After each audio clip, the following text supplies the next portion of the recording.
আজকে একটা অসাধারণ মজার গল্প বলবো। গল্পের নাম দুর্বাসার আক্কেল সেলামি। লেখক শ্রী বীরেন্দ্রকৃষ্ণ ভদ্র। ইনি সেই বীরেন্দ্রকৃষ্ণ ভদ্র যার গলায় মহালয়ার দিনকে দুর্গা দুর্গতি নাশিনী স্তোত্রপাঠ না শুনলে আমাদের দুর্গাপুজো শুরুই হয় না। তাহলে এসো শুরু করা যাক। আমাদের ছেলেবেলায় ভূতনাথ মুখুর্জি মশাই ছিলেন স্কুলের হেড পণ্ডিত। বাইরের লোক তাকে সংক্ষেপে বলতো ভূত পণ্ডিত, ছাত্ররা বলতো দুর্বাসা পণ্ডিত। বয়স 40-45 হবে, ঘোর কালো, চোখ দুটো গোল গোল আর সর্বদা লাল। কথায় কথায় তার রাগ, আর আমাদের ঠ্যাঙানি এ ছিল তার নিত্য কাজ।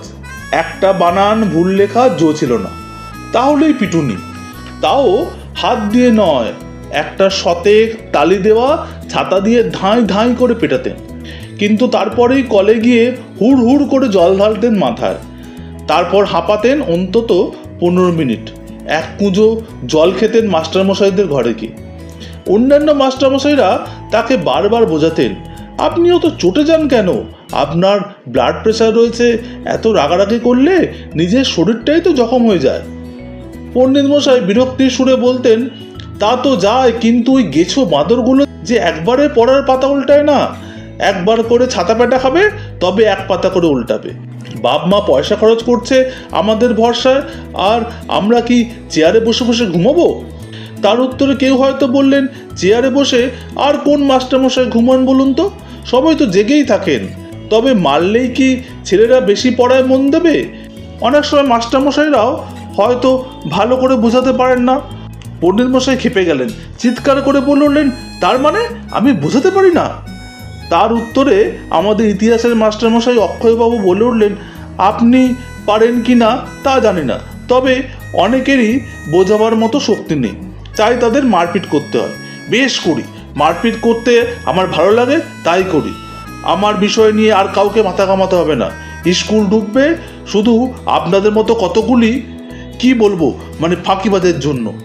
পণ্ডিত মশাই এই কথা শুনে অন্যান্য মাস্টারমশাইরা রেগে বলে উঠলেন, দেখুন আপনি যা বলছেন এইসব কথা যদি উইথড্র না করেন তাহলে কিন্তু কুরুক্ষেত্র হবে বলে দিচ্ছে। কুরুক্ষেত্র কথাটা শুনে দুর্বাসা পণ্ডিত মশাই সেই ভাঙা ছাতাটা অভ্যাসের বসে তুলে ফেললেন। কিন্তু তৎক্ষণাৎ তার খেয়াল হলো এরা তো তার সহকর্মী, ছাত্র নন। কিন্তু তখন তিনি রাগে ঠকঠক করে কাঁপছেন। ছাতাটার সদ্ব্যবহার কোথায় করবেন ভাবতে ভাবতে যেই বাইরে বেরিয়েছেন, অমনি দেখলেন আমাদের বেটে গনসাটা দাঁত বার করে মাস্টারমশাইদের ঘরে কি হচ্ছে তাই দেখবার জন্য উঁকি মারছে। ব্যাস, আর যায় কোথায়? তাকে ধরে তিনি পিটাতে যাবেন, কিন্তু গনসা তড়াক করে পিছু ফিরে দৌড় দেবার উপক্রম করলো। কিন্তু পণ্ডিত মশাই রাস্তার মধ্যেই তার হাতে ধরা ছাতা দিয়ে দমাদ্দম পিটুনি শুরু করে দিলেন। গনসা বেটে আর ব্যাপক মোটা ছিল, তাই ওর পিছনে থপ থপ করে ছাতা শব্দটাই বেশি হতে লাগলো, কিন্তু ওর দেহে তেমন জখম হলো না। বরং পণ্ডিত মশাইয়ের শতচিহ্ন তালে দেওয়া ছাতাটার সুতো খুলে শিক বেরিয়ে পড়লো। সেগুলোকে টেনে টেনে ঠিক করবার ফাঁকে গনসা পালালো। পণ্ডিত মশাই রাগে থরথর করে কাঁপতে কাঁপতে বাড়ি চললেন, কারণ রাগ হলেই তার ব্লাড প্রেশার বেড়ে যেত, আর তিনি শেষ পর্যন্ত ক্লান্ত হয়ে শুয়ে পড়তেন। সেদিনও তিনি টলতে টলতে বাড়ি ফিরে গেলেন। আর ঠিক তার পরের দিনই বেটে গনসা আমাদের বাড়িতে এসে খবর দিল, জানিস আজকে স্কুল ছুটি। জিজ্ঞাসা করলাম, কেন রে? গনসা বললে, দুর্বাসা পণ্ডিত মশাই কাল রাত্রেই ফট হয়ে গেছেন। অবাক হয়ে প্রশ্ন করলাম, তার মানে মারা গেছেন? গনসা এসে বলল, হ্যাঁ, আমাকে তো খুব ভালো করে কাল ঠেঙাতে পারেনি, তাই রাগটা জমেছিল। তার ফলে সেই রাগটাই রাত্রিরে ব্রহ্মতলু ফেটে বেরিয়ে গেল। বেটে গনসা ছিল আমাদের ক্লাসে হাড় হাওয়াতে একটা মিচকে ছেলে। মাঝে মাঝেই সে এমন এমন একটা কথা বলতো যা শুনলে অতি দুঃখের সময়ও না হেসে কেউ থাকতে পারতো না। শুধু তাই নয়, সেই কথাটা আবার ক্লাস থেকে ক্লাসে চালু হয়ে যেত, আর সবাই তাই নিয়ে মজা করত। ব্রহ্মতলু ফেটে যাওয়ার কথাটা বেশ চালু হয়ে গেল। বেশি রাগ বললে সবাই বলতো, অত রাগিস নে, ফট করে ব্রহ্মতলু ফেটে যাবে। আসলে ব্রহ্মতলু লাঠি না মারলে ফাটে না, কিন্তু যারা ভয়ানক রাগী তারা মাথার ব্যামোতে খুব ভোগে, এবং সময় সময় মাথার শিরাও ছিঁড়ে যায়। কারণ রাগের সময় অধিকাংশ লোকের রক্ত মাথায় উঠে যায় কি না। অবশ্য সব রাগ সামলানোও যায় না, তবে যতটা সম্ভব সেটাকে নিজেদের আয়ত্তে রাখা উচিত। রাগের সময় অনেকে জ্ঞান হারিয়ে ফেলে এবং যা তা কাণ্ড করতে থাকে। এর ফলে অনেক সময় যে লোক রাগে তার ক্ষতি হয় সব থেকে বেশি, কারণ তখন সে সাধারণ যুক্তি ভদ্রতা কিছুই মানে না, পাগলের মতো যা তা কাণ্ড করতে থাকে এবং তারপরে তার জন্য যথেষ্ট আক্কেল সেলামি দিতে হয়। এ কথার প্রমাণ হাজার হাজার রয়েছে। পুরাণে দুর্বাসা মুনির কথা তোমরা সকলেই পড়েছ। রাগী লোক বলে কেউ সহজে তার কাছে ঘেঁষত না। তিনি যে কিসে চটবেন তার হদিশ পাওয়াও যেত না। সেকালে বোধহয় ব্লাড প্রেশার ছিল না, তাই মুনি ঋষিদের ব্রহ্মতালু ফাটত না, কিন্তু কথায় কথায় সাপ সাপান্ত করে অন্য লোকের ব্রহ্মতালু ফাটিয়ে ছেড়ে দিতেন। এর মধ্যে আবার সবার সেরা ছিলেন দুর্বাসা মুনি। কিন্তু এই রাগের জন্য একবার তাকে যে আক্কেল সেলামি দিতে হয়েছিল তা তিনি জীবনে ভোলেননি। ব্যাপারটা হয়েছিল কি জানো, একবার তিনি মহারাজ অম্বরীশের রাজ্যে গিয়ে ঠিক দুপুরবেলা হঠাৎ অতিথি হিসাবে গিয়ে হাজির হলেন। দুপুরবেলা বাড়িতে যদি কেউ এসে হাজির হয়, লোকে তাকে কি করে খাওয়াবে, কীরকম তোয়াজ করে রাখবে তাই ভেবে পায় না। আর দুর্বাসা বেআক্কেলের মতো বেলা 1টার সময় 10,000 শিষ্য নিয়ে রাজবাড়িতে ঢুকে পড়লেন। সেই সময় রাজা অম্বরীশ সবে তার ইষ্টদেবতা বিষ্ণুর পুজো সেরে আসছেন। এমন সময় একপাল শিষ্য নিয়ে হঠাৎ দুর্বাসাকে আসতে দেখে তিনি একটু আশ্চর্যই হয়ে গিয়েছিলেন। তার ওপর মুনিবর আবার বলে বসলেন, দেখো মহারাজ, আমরা তীর্থ করতে বেরিয়েছি, পথে পথে অনেক ঘুরতে হয়েছে, খিদে নাড়ি চড়চড় করছে সবার, তাই এখানেই 2-4 দিন থেকে খেয়ে দিয়ে যাবো ভাবছি, তোমার অসুবিধা হবে না তো? রাজা অম্বরীশ মনে মনে যথেষ্ট অস্বস্তি ভোগ করছেন, কারণ এক্ষুনি 1010 লোককে খাওয়াবার আয়োজন করতেও তো সময় লাগবে। তবু ভদ্রতার খাতিরে তিনি করজোরে অত্যন্ত বিনয়ের সঙ্গে বলে উঠলেন, অসুবিধা কি বলছেন? মহর্ষি দুর্বাসা তার শিষ্যদের নিয়ে আমার বাড়িতে অতিথি হয়ে এসেছেন, তাদের আমি সেবা করতে পারবো, এ তো আমার মহাভাগ্যের কথা। আমি এক্ষুনি আপনাদের আহারের ব্যবস্থা করছি। দুর্বাসা এসে বললেন, না না, অত ব্যস্ত হও না, আমাদের এখনও স্নান আহ্নিক হয়নি, তোমাদের নদীতে এদের নিয়ে গিয়ে আমি নিত্যকর্মগুলো সেরে আসি, তুমি ততক্ষণ বামুন ঠাকুরদের রান্না চাপাতে বলো। এই কথা বলে তিনি 10,000 শিষ্যকে নিয়ে নদীতে চান করতে গেলেন। সেই অবকাশে রাজা রাজ্যে যত রাঁধুনি ছিল তাদের নিয়ে আসবার জন্য লোক পাঠিয়ে দিল। রাজার ভাঁড়ারে যত চাল ছিল তাই বস্তা বস্তা করে বার করা হলো। রাজভাণ্ডারের 1 মাসের খাওয়া বেরিয়ে গেল। কিন্তু পাছে না কুলায় সেই জন্য মন্ত্রী, অমাত্য, পাত্র, মিত্র, বড় বড় প্রজাদের ঘর থেকেও আরও চাল আনা হলো। তারপর তরিতরকারি জোগাড় করা, সেও তো কম হাঙ্গামার ব্যাপার নয়। 2-3 হাজার লোকের জমিতে যত ফসল হয়েছিল তাই তুলে নিয়ে আসা হলো। তাছাড়া রাজ্যের সমস্ত মিষ্টির দোকানে যত দই আর সন্দেশ ছিল সব কিনে নিলেন রাজা অম্বরীশ। যেহেতু তিনি জানতেন একটু ভুল হলেই আর রক্ষে নেই, দুর্বাসা চেঁচিয়ে অভিশাপ দিয়ে রাজার রাজত্ব করা ঘুচিয়ে দেবেন। বিষ্ণুভক্ত রাজা ইষ্টদেবতার নাম জপ করতে লাগলেন। এদিকে 4 ঘন্টা কেটে গেল, দুর্বাসার আর দেখা নেই। নদীর ধারে শিষ্যরা সব মাটি মেখে কাদায় শুয়ে আছে। রাজা অম্বরীশ বিষ্ণু পুজো উপলক্ষে এর আগে 3 দিন পুরো উপবাস দিয়েছেন। সেই দিনে পারণ, অর্থাৎ উপবাসের পর কিছু খাওয়া, এই নিয়ম। কিন্তু দুর্বাসা ও তার দলবল আসেনি না। ওদিকে পারণ শেষ করবার সময় পেরিয়ে যাচ্ছে, রাজা কিছু খেতেও পাচ্ছেন না। তাড়াতাড়ি নদীর ধারে গিয়ে তিনি ব্যাপারটা কি হচ্ছে দেখার জন্য লোক পাঠালেন। সে ফিরে এসে জানালো, সন্ন্যাসীরা এখন কাদা মেখে নদীর ধারে চিত হয়ে পড়ে আছে, এইবার উঠে নদীতে চান করতে যাবে। তারপর স্নান সেরে আহ্নিক করে কখন যে ফিরবে ঠিক বলা যাচ্ছে না।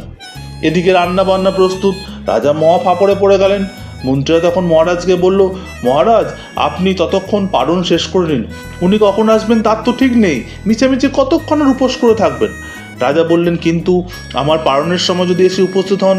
সকলে মাথা নেড়ে বললেন, তাহলে এক কাজ করুন মহারাজ, সামান্য কিছু ফলমূল আর মিষ্টি খেয়ে নিন। রাজা বললেন, বেশ তাই হোক, তাই কিছু মুখে দিই। 1 থালা ফল মিষ্টি নিয়ে রাজা খেতে বসলেন। আর ঠিক সেই সময় হৈ হৈ করে দুর্বাসা শিষ্যদের নিয়ে হাজির হলো। রাজা তখন পাকুম করে একটা পেঁপে খাচ্ছেন। তাই দেখে দুর্বাসা একবারে ক্ষেপে টং, আমাকে অপমান! আমরা ঋষি, তোমার বাড়িতে অতিথি, আর তুমি আমাদের আগে বেআক্কেলের মতো খেতে শুরু করে দিয়েছো। তোমার সর্বনাশ করে ছাড়বো, জানো না? রাজা অম্বরীশ তাড়াতাড়ি হাত ধুয়ে ঋষির পা ছুঁয়ে বলে উঠলেন, দেখুন আমি 3 দিন উপবাস করে আজ পালন করছিলাম। উপবাস ভঙ্গের পর পালনের বিধি রয়েছে, তবু আমি অনেকক্ষণ অপেক্ষা করে আপনাদের আসতে না দেখে নিয়ম রক্ষার জন্য মাত্র একটু ফল মিষ্টি মুখে দিয়েছি। রাজার কথা শেষ করতে না দিয়ে তার কাছ থেকে সরে গিয়ে দুর্বাসার আগে গড় গড় করতে করতে তার জটার একটা চুল পট করে ছিঁড়ে ফেললেন। আর অমনি সেখান থেকে একটা বিরাট অসুরের আবির্ভাব হলো। দুর্বাসার আগে ঠক ঠক করে কাঁপতে কাঁপতে তাকে ডেকে বললেন, এই শোন, এই অম্বরের রাজাটাকে আগে খেয়ে ফেল, তারপর রাজ্যটাকে একবারে ভেঙে চুড়ে তছনছ করে দে। যে আজ্ঞে প্রভু বলে হুঙ্কার দিয়ে সেই অসুরটা রাজার দিকে তেড়ে এলো। তাকে দেখে তো প্রথমে রাজার আশপাশের লোকেরা ভয়ে মূর্ছা গেল, শুধু রাজাই শান্তভাবে দাঁড়িয়েছিলেন।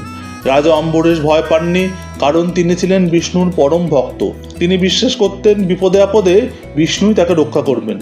অসুরটা তার দিকে তেড়ে আসছে দেখে তিনি তার ইষ্ট দেবতা বিষ্ণুকে চোখ বুজে ডাকতে লাগলেন।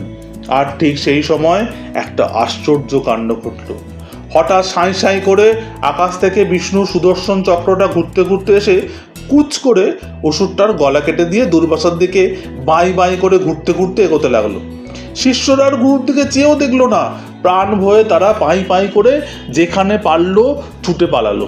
দুর্বাসা নিজেও বাপরে মারে মেরে ফেললো রে বলে বুড়ো বয়সে লাফাতে লাফাতে সেখান থেকে ছুটে বনের মধ্যে গিয়ে লুকাতে গেলেন। কিন্তু কি সর্বনাশ, সেখানেও চক্র তাকে তাড়া করে আসছে। তিনিও তখন পাই পাই করে ছুটতে লাগলেন। মাঠে গিয়ে একটু খোলা হাওয়ায় হাঁপ ছাড়বেন ভাবছেন, এমন সময় দেখেন ঘর ঘর করে চক্র এগিয়ে আসছে। ঋষির দর দর করে তখন গা দিয়ে ঘাম বেরোচ্ছে, কিন্তু একটু দাঁড়িয়ে যে ঘামটা শুকিয়ে নেবেন তার ঝোঁ কোথায়? কোন সময় কুচ করে মুন্ডুটা উড়ে যাবে তার ঠিক কি? আবার দৌড় শুরু হয়। সে কি দৌড় ভাবাই যায় না। ঘোড়াও অত জোরে দৌড়াতে পারতো না, তেজি লোক বলে রক্ষে, নইলে ওই ছোটার পর মুখ থুবড়ে তিনি কোথায় পড়তেন তার ঠিক ঠিকানা করা যেত না। এই রাজ্য সে রাজ্য, বন বাদার খানা, তিনি শুধু ডিঙোচ্ছেন আর চক্র পাক মারতে মারতে পিছু ধাওয়া করছে। বছর খানেক পর শুধু দৌড়াতে দৌড়াতে তার জিভ বেরিয়ে পড়বার উপক্রম হলো। খিদে জল তেষ্টা সবই পাচ্ছে, কিন্তু একটু নিশ্চিন্ত দাঁড়িয়ে যে খাবেন তার হচ্ছে কই।